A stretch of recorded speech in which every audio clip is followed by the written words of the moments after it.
الحمدللہ رب العالمین والصلاة والسلام علی سید الانبیاء والمرسلین اما بعد فاعوذ باللہ من الشیطان الرجیم بسم اللہ الرحمن الرحیم۔ الحمدللہ الحادی پروگرام میں اللہ تبارک و تعالیٰ کی ذات اور صفات سے متعلق درس قرآن کا سلسلہ جاری ہے،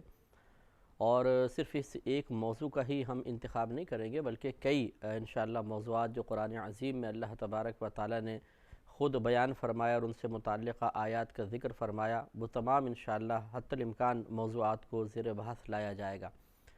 ابھی جو ہم جس موضوع پر گفتگو کر رہے ہیں وہ اللہ تبارک و تعالیٰ کی ذات کے اعتبار سے ہے، اور اس میں بھی ایک پہلو ہم نے دیکھا کہ اللہ تبارک و تعالیٰ نے اپنی موجودگی کا احساس و شعور بیدار فرمانے کے لیے قرآن عظیم میں جو کچھ بیان فرمایا، ہم اس کے ایک مختصر سے حصے پر توجہ کر رہے ہیں، کیونکہ ویسے تو ہر آیت اللہ تبارک و تعالیٰ کی موجودگی کے احساس و شعور کو فراہم کرنے کے سلسلے میں ایک مؤثر دلیل ہے، لیکن بعض آیات ایسی ہیں کہ جس میں اللہ تبارک و تعالیٰ نے خصوصی طور پہ تفکر کی دعوت دی، نشانیاں کہہ کر اس کو بیان کیا کہ اس میں علامات ہیں، نشانیاں ہیں سمجھدار قوم کے لیے، ذہین قوم کے لیے، مومن قوم کے لیے، سننے والی قوم کے لیے، ایسی قوم کے لیے جو تفکر کی صلاحیت رکھتی ہے،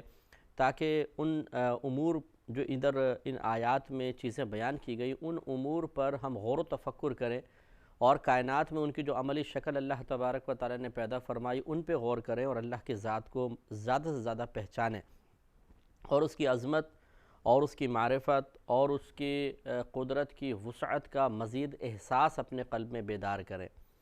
اللہ تبارک و تعالیٰ کا اتنی کثرت سے قرآن عظیم میں یہ آیات بیان کرنا یقیناً کوئی بیکار تو ہے ہی نہیں۔ اگر کثرت سے نہ بھی ہوتا تب بھی اللہ تبارک و تعالیٰ کی ہر بات، اللہ کا ہر کلام اپنے جگہ ایک امپورٹنس رکھتا ہے، اور کوئی بھی اس کو معاذ اللہ بیکار نہیں کہہ سکتا۔ لیکن جب ایک حکیم، ایک بہت ہی زیادہ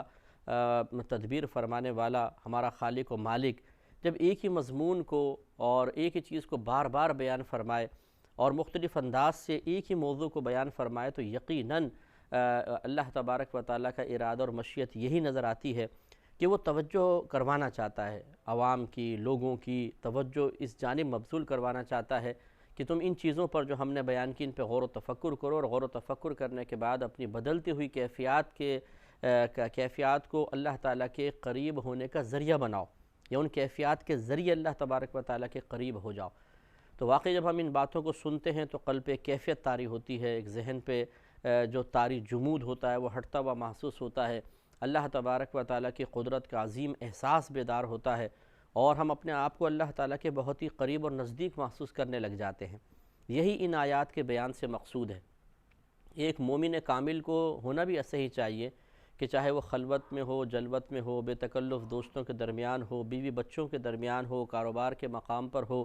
یا وہ کسی تفریح کے مقام پہ بالفرض جائز مقام پر ہو، اسے ہمہ وقت اپنے اللہ تبارک و تعالیٰ کی طرف توجہ رکھنی چاہیے، اور اس کے دیکھنے کا یقین ہمہ وقت اس کے ساتھ ہونا چاہیے۔ جب یہ اللہ کے دیکھنے کا یقین ہم سے ہٹے گا، جب اللہ تبارک و تعالیٰ کی طرف سے توجہ ہٹے گی، تب انسان مستیوں میں لگ جاتا ہے، نفس کی بات مانتا ہے، شیطان کی بات مانتا ہے، فاسد قسم کے خیالات اسے گھیر لیتے ہیں، اور پھر وہ اس کو غلط قسم کا پریکٹیکل کرواتے ہیں۔ لیکن اگر کوئی مکمل طور پہ اللہ تعالیٰ کی طرف ہمہ وقت متوجہ ہونے کی سعادت حاصل کر لے، تو پھر یہ چیزیں یا تو ختم ہو جاتی ہیں یا بہت ہی معمولی قسم کی رہ جاتی ہیں۔ پھر اگر کوئی خطا ہوتی بھی ہے تو انسان فوراً توبہ کی سعادت حاصل کر لیتا ہے۔ اور یقینی سی بات ہے کہ اللہ تعالیٰ کی طرف مکمل توجہ ہمیشہ ایسا تو نہیں ہو سکتا کہ ہم نمازیں پڑھتے رہیں، قرآن پڑھتے رہیں، تسبیحات پڑھتے رہیں، بلکہ یہ یاد رکھیں کہ ان ظاہری اعمال سے اللہ تعالیٰ کی طرف توجہ ہو جائے یہ بھی ضروری نہیں ہے۔ یہی وجہ ہے کہ بعض اوقات ہم ایک وظیفہ پڑھ رہے ہوتے ہیں اور نگاہیں ہماری چھت کے اوپر ہوتی ہیں اور پنکھوں کے اوپر ہوتی ہیں، اور سوچ رہے کچھ اور ہوتے ہیں، ہاتھ بس چل رہے ہیں اور زبان چل رہی ہے سبحان اللہ سبحان اللہ سبحان اللہ، ادھر دیکھ رہے ہیں ادھر دیکھ رہے ہیں ادھر دیکھ رہے ہیں، تو وہ یعنی ذہن اللہ کی طرف نہیں ہے، صرف زبان اور قلب ایک کام میں رسمی طور پہ مصروف ہیں۔ ایسی نماز جب ہم شروع کرتے ہیں اس کے بعد ہمیں خود نہیں پتہ چلتا ہم کہاں پہنچ گئے۔ امام صاحب کے پیچھے خصوصی طور پہ نماز پڑھتے ہوئے ہماری توجہ اللہ کی طرف بالکل نہیں رہتی ہے، اور ہم اپنے خیالات کی دنیا میں مگن ہو جاتے ہیں، حتیٰ کہ نماز کے آخر تک یہی صورتحال رہتی ہے۔ بس ایک پابندی ہے، ایک رسم ہے، ایک رسمی کارروائی ہے، باقی توجہ اللہ کی طرف نہیں ہوتی ہے۔ تو معلوم ہوا کہ ظاہری طور پہ جو یہ اعمال ہیں ان سے اگرچہ تھوڑی بہت اللہ کی طرف توجہ ہوتی ہے لیکن اتنی کامل طریقے سے نہیں ہوتی. اور قرآن کا تو ہم بارہا عرض کر چکے ہیں کہ یہ شکوہ کہہ لیں، درد کہہ لیں کہ قرآن تو ہم پڑھتے ہی صرف عربی عبارت ہیں، اور ایک مسلمان کو یہی نہیں پتہ ہوتا کہ میرا رب مجھ سے کیا بیان فرما رہا ہے. یہ سب سے بڑا مسلمان قوم کا المیہ ہے کہ اس نے قرآن کو ایک رسم کے طور پر قبول کیا ہے، ایک رسمی کتاب بنا لیا ہے، بچے کو ناظرہ پڑھوا دیا، حفظ کروا دیا، خود رمضان میں قرآن کھول کر بیٹھ گئے، لیکن کچھ نہیں پتہ کسی کو کہ قرآن میں کیا لکھا ہے، اللہ تعالیٰ کیا بیان فرما رہا ہے. اس سے بڑی بے مروتی اور کیا ہوگی. تو خلاصہ کلام یہ ہے کہ یہ ظاہری اعمال حقیقتاً اللہ تعالیٰ کی طرف ہم وقت متوجہ کرنے کے لیے کافی نہیں ہے، بلکہ اس کا صحیح طریقہ وہی ہے جو ان آیات میں بیان کیا گیا، اور بہترین طریقہ آپ کہہ لیں یہی ہے کہ انسان مسلسل کائنات میں موجود اللہ تبارک و تعالیٰ کی قدرت کے دلائل پر غور و تفکر کرے. اور اس کے لیے آپ کو کسی جنگل میں جانے کی ضرورت نہیں، اسے پہاڑ پر جانے کی ضرورت نہیں، کسی غار کے اندر بیٹھ جانے کی ضرورت نہیں. آپ چلتے پھرتے کر سکتے ہیں. آپ آئینے کے سامنے کھڑے ہو کر اللہ تبارک و تعالیٰ کی قدرت کے عظیم شاہکار کو دیکھ سکتے ہیں. جیسے ابھی انشاءاللہ ہم آگے آیات بھی بیان کریں گے کہ اگر ہم اسی بات پہ غور و تفکر کر لیں کہ ہمارا چہرہ کتنا بڑا ہے، اگر اس کو ناپیں شاید ایک بالش چوڑا ہوگا، ایک بالش لمبا ہوگا. دنیا میں کروڑوں انسان ہیں، ہر ایک کے اتنے سے حصے کے اوپر 2 آنکھیں ہیں، ناک ہیں، ہونٹ ہیں، گال ہیں، بھویں ہیں، اور اللہ تبارک و تعالیٰ نے سب کو ایک دوسرے سے مختلف بنایا ہے. میرا رہنما کوئی اور ہے. کبھی کبھی ایسا ہوتا ہے کہ مشابہت ہو جاتی ہے، تو جیسے باپ بیٹے میں ہے، دوست رشتہ داروں میں ہے، کبھی کبھی اجنبی بھی ایک دوسرے سے مشابہ ہو جاتے ہیں، لیکن بہت ہی کم ہیں. ایسا نہیں ہے کہ ایز اٹ از بالکل جیسے کاربن کاپی نکال لی ہو، ایسا نہیں ہے، بلکہ فرق کے ساتھ ہوتا ہے. ہاں ٹوئنز جو ہوتے ہیں ان میں عموماً مشابہت بہت زیادہ ہوتی ہے، پھر بھی ان میں اللہ تعالیٰ فرق رکھتا ہے. تو اس کی اگر صنعت کی وسعت دیکھنی ہو، اس کی مہارت دیکھنی ہو، اور اللہ تبارک و تعالیٰ کی عظیم قدرت کا اظہار دیکھنا ہو، تو صرف اگر چہرے پر ہی غور و تفکر کر لیا جائے تو انسان کی عقل حیران رہ جاتی ہے کہ اتنے مختصر سے ایریے میں کروڑوں صورتیں بنانا یہ کوئی آسان کام تو نہیں ہے. بڑے سے بڑے مصور کو بٹھا دیجئے کہ آپ چہرے بنائیے اور ہر چہرہ دوسرے سے مختلف ہونا چاہیے، کب تک بنائے گا، کتنا بنائے گا اور کتنے عرصے میں بنائے گا. ہمارے یہاں تو دنیا کے اندر ایک دن کے اندر بلا مبالغہ لاکھوں بچے پیدا ہوتے ہوں گے، لاکھوں، ہر ایک کی صورت جداگانہ. روزانہ نئے لوگ آ رہے ہیں اور ان کی صورتیں بالکل مختلف ہیں. تو یقینی سی بات ہے کوئی بنانے والی ذات ہے جو ان کی صورتیں بنا رہی ہے اور ہر ایک کی مختلف صورتیں بنا رہی ہے. تو اس لیے غور و تفکر کرنے کی ضرورت ہے کہ ہمیں کہیں باہر جانے کی ضرورت نہیں، اپنے جسم کے اندر، اپنے اطراف میں، ہر چیز کے اندر اللہ تبارک و تعالیٰ نے اپنی قدرت کے دلائل رکھے ہیں، اور جب ان پر ہم غور و تفکر کریں گے، آپ کسی بھی مقام پہ چلے جائیے، غور و تفکر کے دروازے بند نہیں ہو سکتے، تو اللہ تعالیٰ کی طرف توجہ کا دروازہ بھی بند نہیں ہوگا، اللہ تعالیٰ کی طرف توجہ کا سلسلہ بھی کبھی منقطع نہیں ہوگا. آپ اگر شادی بیاہ کے ہال میں بیٹھے ہیں، آپ کھانے پینے کی چیزوں پہ غور و تفکر شروع کر دیں، سلاد کی آپ کے پاس پلیٹ آ گئی، ٹرے آ گئی، اس کے اندر جو مختلف سبزیاں رکھی ہوئی ہیں ان کی بناوٹ پہ غور و تفکر، ان کے ذائقوں پہ غور و تفکر شروع کر دیں. اور جیسے ہم نے آپ کو چاول کا عرض کیا تھا، بریانی کی اگر پلیٹ آپ کے سامنے آ گئی ہے، ہم تو خالی بوٹیاں ڈھونڈنے کے اندر لگ جاتے ہیں، انہی بوٹیوں کے اندر اگر ہم چاہیں تو اللہ تبارک و تعالیٰ کی قدرت کی عظیم دلیلیں بھی تلاش کر سکتے ہیں. یہ کس طریقے سے ہڈی سے گوشت جڑا ہوا ہے، کچا ہے تو بے ذائقہ سا لگتا ہے اور جسم اسے قبول نہیں کرتا، پک جاتا ہے کتنا زبردست ذائقہ پیدا ہو جاتا ہے. پھر یہ جیسے ہم نے پچھلے پروگرام میں بھی عرض کیا، یہ کہاں کہاں سے چیزیں چلی تھیں. اگر آپ تھوڑا سا سوچنا شروع کر دیں، یہ گوشت کہاں ہوگا، کس گائے کے جسم کا ہوگا، کس مرغے کے اندر ہوگا، مرغے کس پولٹری فارم میں ہوگی، پھر یہ چاول کہاں سے چلے، پانی کہاں سے چلا، نمک، مرچیں، گرم مسالہ، اور یہ سب چیزیں کثیر مقدار میں ہوں گی. اگر کالی مرچیں نکالی گئی ہیں تو بوریاں بھر کر ہوگی، لیکن آپ کے سامنے تو اس میں سے 3-4 ہیں. اب اللہ تعالیٰ کی تقسیم، عظیم تقسیم دیکھیے کہ ان بوریاں بھری ہوئی کالی مرچیں، مثلا 1 لاکھ کالی مرچیں پڑی ہیں، اور اللہ کی تقسیم یہ ہے کہ ان میں سے 4 فلاں وقت میں فلاں شخص کے پاس فلاں شادی کے بیاہ کے تقریب میں پہنچنی چاہیے، اور پہنچیں گی، اور پوری جگہ سے چیزیں چل کر پہنچ جائیں گی. ایسا نہیں ہے کہ کوئی ایسا معاملہ ہو کہ پیاز لیٹ پہنچ گئی اور باقی چیزیں آپ کے پاس پہلے آ گئی. نہیں، ہر چیز آپ کو جو بریانی کی ایک پلیٹ میں نظر آ رہی ہے، یقینی سی بات ہے یہ اللہ کی تقسیم ہے، اتفاقی طور پہ ایسا کچھ بھی نہیں ہو رہا. تو یہ معلوم یہ ہوا کہ اگر ہم چاہیں تو ہم وقت اللہ تبارک و تعالیٰ کے ان احکام پر عمل کر سکتے ہیں کہ ہر وقت غور و تفکر، ہر وقت غور و تفکر. آپ روڈ پہ جا رہے ہیں، جانوروں کے اوپر غور و تفکر آپ کر سکتے ہیں، بشرطے کہ آپ اسکوٹر نہ چلا رہے ہوں. اس میں اگر آپ جانوروں کو دیکھنے لگ گئے اور غور شروع کر دیا، ہو سکتا ہے ایکسیڈنٹ ہو جائے. آپ ویسے پیچھے بیٹھے ہیں، بس میں سفر کر رہے ہیں، کار میں سفر کر رہے ہیں، ڈرائیونگ نہیں کر رہے ہیں کیونکہ اس میں ہوشیار رہنا ضروری ہے، تو آپ تفکر کر سکتے ہیں.